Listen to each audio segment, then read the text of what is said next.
Yes, nkulamusizaako nnyo mukwano gwange najjo sinza obanga otuwuliriza wali kwekumira ku mayengo gano aga Yugi Updates TV. Okola kyamaanyi kyonna yonna gy'osinza okubanga otuwuliriza.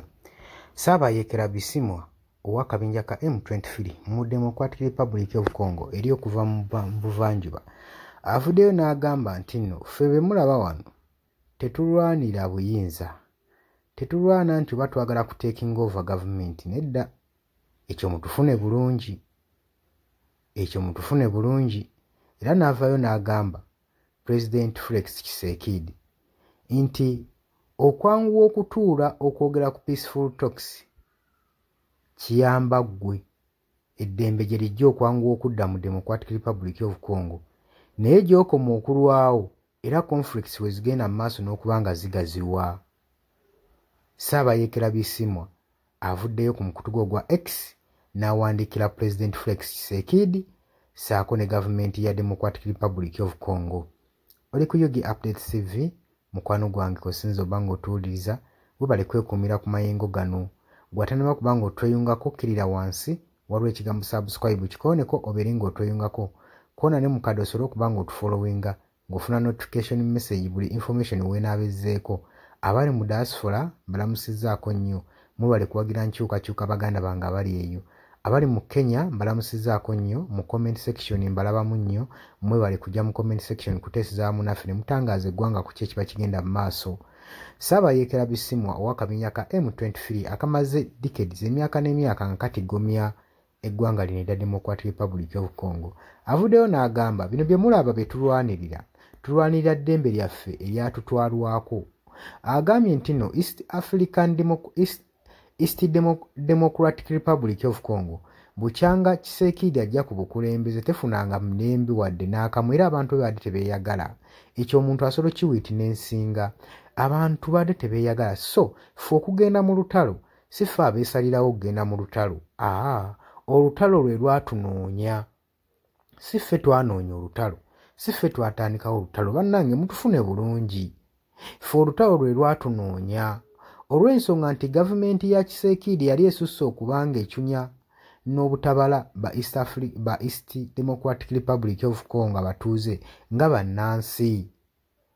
Ne bagenda mu maaso nga beefevalinga bokka na bokka, saako ye ne famire ye ayogera ku Felix Tshisekedi n'agamba bukyanga ajja mu buyinza, enguzi n'okweyagaliza bye biriwo. Era n'agamba nsaasiranya amawanga ago ag'ebunaayira ag'ebweru, ategeeza foreign countries, abagamba nti no ffe tulwanirira buyinza, ffe tetulwanirira buyinza, ffe tulwanirira ddembe lyaffe eryatutwalwako nga ffe abayeekera ba M23. Era y'ensonga lwaki twagenda mu nsiko ne tulwana. Mutemwebuuza lwaki akabinja k'abantu 200 kalemeddwa gavumenti ennamba okubeera nga bakaswaggulawo. Agambye nti nno tukooye ebisuubuzo ebitatuukirira, buli kadde gavumenti n'esuubiza n'etatuukiriza, so ng'eri bali mu kwekkusa.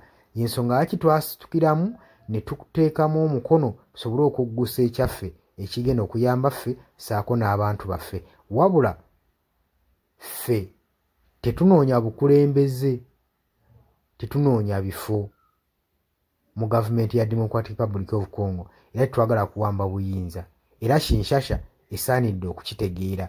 So bino Tshisekedi byagamba nti no tagenda teeseganya naffe, yeerimba, kubanga gyakoma okwanguwa okuteeseganya naffe gyakoma okuzza emirembe mu ggwanga erya Democratic Republic of Congo naddala mu buvanjuba. Wabula gyakoma okulwawo ate embeera ejja kwongera bwongezi kusagguka, kuba ffe tukyanyweza ate tujja genda nga twadvansinga nga tweyongera amaanyi. Ate jjukira nti nno troops zonna eza SADC ezibadde zikolera mu South African Development Community omuli Malawi, Tanzania, South Africa, bonna bawithdrawinze edda troops zaabwe ne bazizza ewaabwe ku butaka. Babalagidde ku summit eyatuuziddwa mu Angola, mu Zimbabwe. Kati golowooza ki ekigenda okubeerayo mu Democratic Republic of Congo singa Tshisekedi anaagaanira ddala okutuula n'abayeekera bano oteeseganya nabo?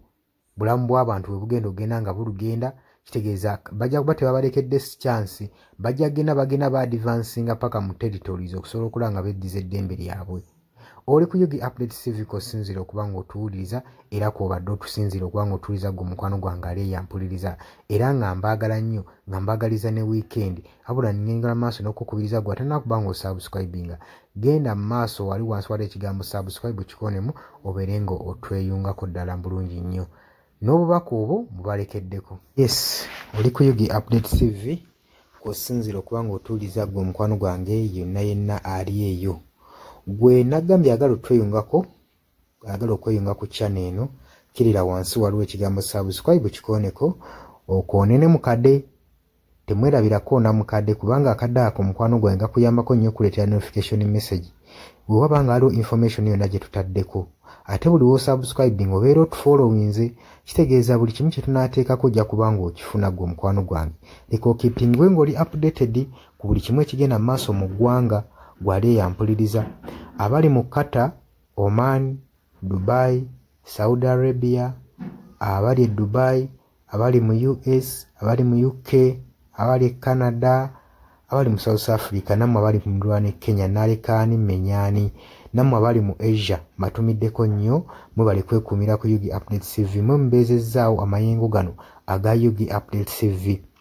Mikwano gyange sola beebaza kinnoomu wabula nsazeewo nkozese lino eddoboozi ery'ewamu nsobole okubeebaza mwebale kuyimirizaawo channel eno, mwebale mwabajja naddala mwabajja mu comment section ne mukomentinga ne muteekako endowooza yammwe ne mutangaaza bannayuganda ku ki ekiteekeddwa ekituufu okukolebwa gwe okusinziira ku ndowooza yo. So muna batajjangako mu comment section, mbakubiriza okujja mu comment section muteekeko ebirowoozo byammwe mutangaaze eggwanga ku biki byaba bagenze mu bukyamu ne bikolebwa mu bukyamu eri bannayuganda. Dani ku Airlines e Kenya nawe nkutumiddeko ennyo naye jangu mu comment section oteese, toteekako buteesi linnya lyo, mujje mu comment section mwe abasharinga, aba likinga namwe abasubscribinga mwe muyimirizaawo amayengo ga channel eno. Enamba y'essimu gye mbateeredde awo ya noti 726 noti emu 67994. Eyo enamba ya WhatsApp eri mu kimyufu. Ye namba gy'ogenda oyita kuba gy'osobola okuyitako gwe mukwano gwange ayagala okulanga wamu naffe. Ngw'alina bizinensi yo ng'ogyagala tugikulangire nga wandyetaaze ogikulangira. Eyo namba gy'oba oyitako ku WhatsApp osobole okuba nga naye bizinensi yo gikuba abantu tugikulangire gwe mukwano gwange ali eyo ampuliriza.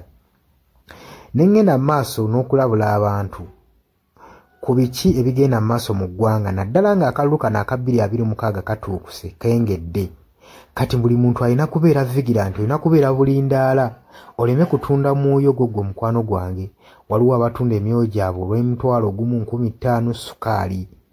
Gwe beera ng'omanyi akaseera we kanaatuuka akakuba ballot paper, beera nga manyi omuntu ng'omanyi omuntu ogw'ogenda okuwa, gw'ogenda ottiikinga, gwe gw'olaba asobola okukulaakulanya ekitundu kyo constituency yo, gw'olaba agenda otwala eggwanga mu maaso.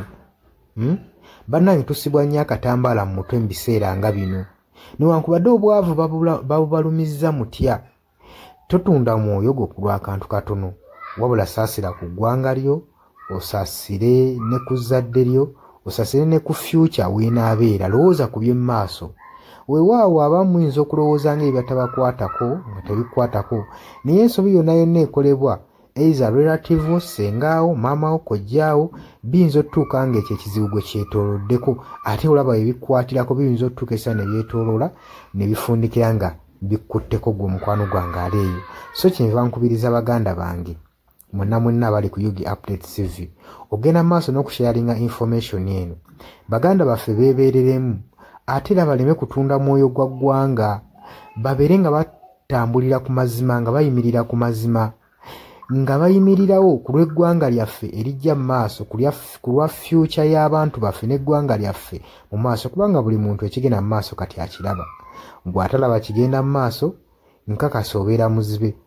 Ate era ne muzibe naye alina byawulira ebimukyemula omutima. kati n'amanya nti no mu ggwanga mulimu kino.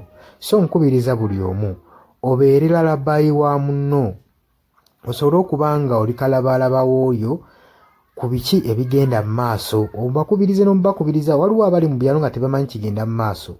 Mubaagaliza osubscribinga ku mikutu gino bategere ebigenda mu maaso mu ggwanga lyaffe. Wakati smartphone zajja gwe mukwano gwange ali eyo. Wabula mbaagaliza olunaku olulungi, mubale kwekumira ku Yugi Updates TV, mubatana subscribinga mugere mu maaso n'okusubscribinga. Mbaagala nnyo era mweraba.